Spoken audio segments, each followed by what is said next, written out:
media masters. They're the masters of all media.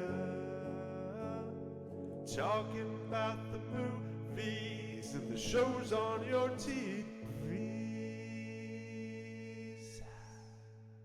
Hello, everyone, and welcome back to Multimedia Masters. I am Justin Hunt, and this is a little section I call Hot Take.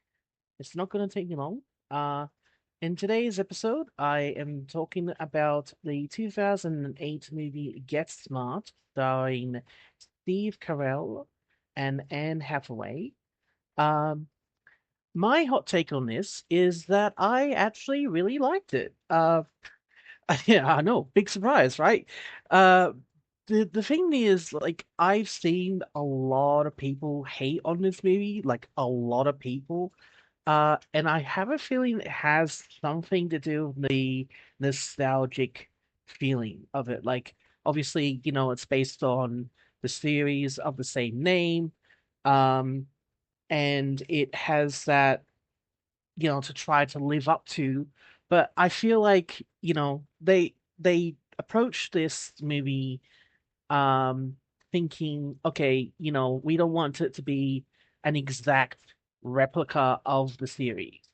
We want it to be we want it to feel funny, we want it to feel interesting and relatively new, like at the time, obviously.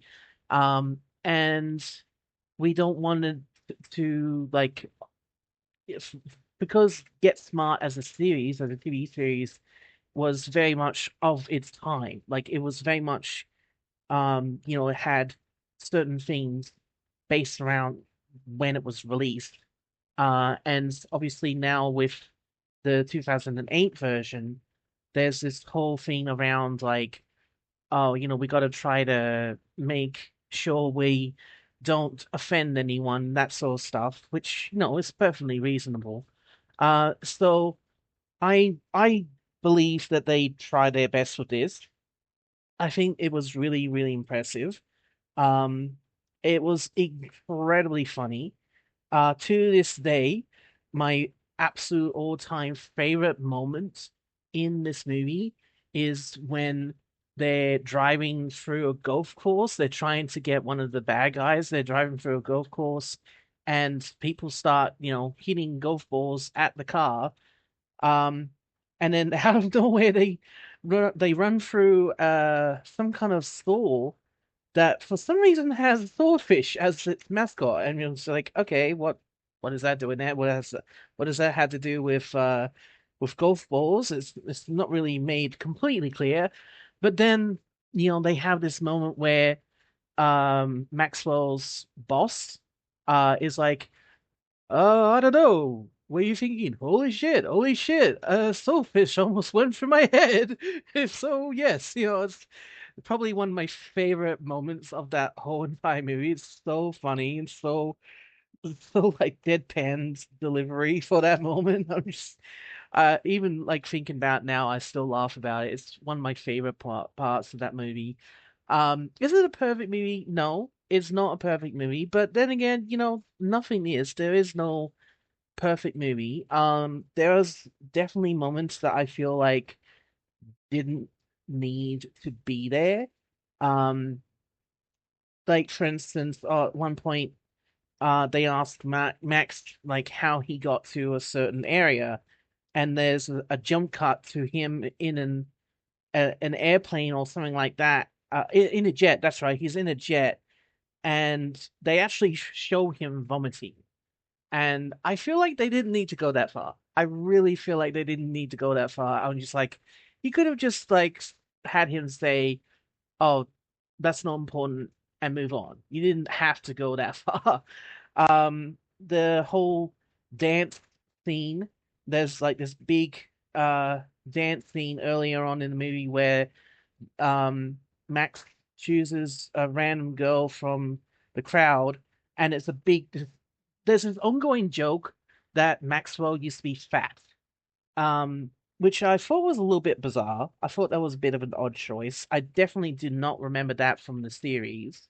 But then again, I never actually watched much of the series myself. I know a bit about it, but I never really watched many full-on episodes, so I don't really know that much about it, unfortunately. But they have this whole thing where he decides to pick a fat girl, a chubby girl, from the crowd, and they have this big dancing scenario where he and the girl dance off against Anne Hathaway's character, Agent 99, and one of the other villains of the movie. And like it was impressive, don't get me wrong, it was really impressive and quite well done. I just not sure if it was needed. It felt kind of like shoehorned in, to be honest. It didn't really need to be put in there. Uh, Overall, it didn't really serve much of a purpose. There was no furthering the storyline in any kind of way. It was just a nice dance scene with them, sort of competing against one another with them, misunderstanding the situation, that sort of stuff. But, that being said, I don't understand the hate towards this movie. I really do not understand the hate. Yeah, like I said before, it's not perfect. It's definitely got its flaws, but it's got some of the best hilarious moments in it. And come on, who else were they going to choose to play as Jaime in the last few minutes of the movie? Like, who else would they choose? I feel like, I forget, unfortunately, I'm really terrible with remembering actors' names, but the person that they chose, I've seen him in other things before, and he does this really good, like, deadpan, almost too serious delivery almost all the time. But he is in comedy stuff a lot of the time, so I can understand that as well. And he was spot on, even if he was only there for like a few minutes. Not even that. I think it was like a minute and a half overall. Um, but just in that small time, you could see he was capturing the whole idea of Jaime, the robot. And I really thought that was amazing. That was just incredible. Um, I like all the nods to the original series, like the shoe phone and the catchphrases that Maxwell would say, like "Would you believe it's such and such? Would you believe it's this?" I like that. I also kind of like the whole idea of like don't just assume that because someone looks a certain way or maybe even acts a certain way that they're that like through and through. Like it's the whole don't judge a book by its cover type thing. People are people, they have feelings too. And I really like that.